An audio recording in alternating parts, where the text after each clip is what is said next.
మీ మీద నా కాడిని ఎత్తుకొని నా యొద్ద నేర్చుకొనుడి.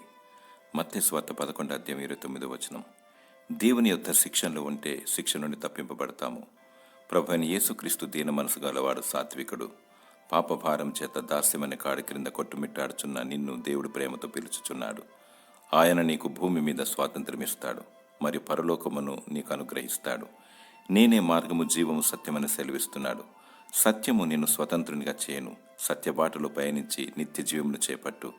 ఆయన నీకు రక్షణ, నిరీక్షణ ఇచ్చుటకు, విడుదల, విమోచనిచ్చుటకు మన పాపముల కొరకు సిలువను మోశాడు. సిలువలో వేలాడి రక్తాన్ని చిందించాడు. చనిపోయి తిరిగి లేచాడు. దాస్యపు కాడిని విరగగొట్టాడు.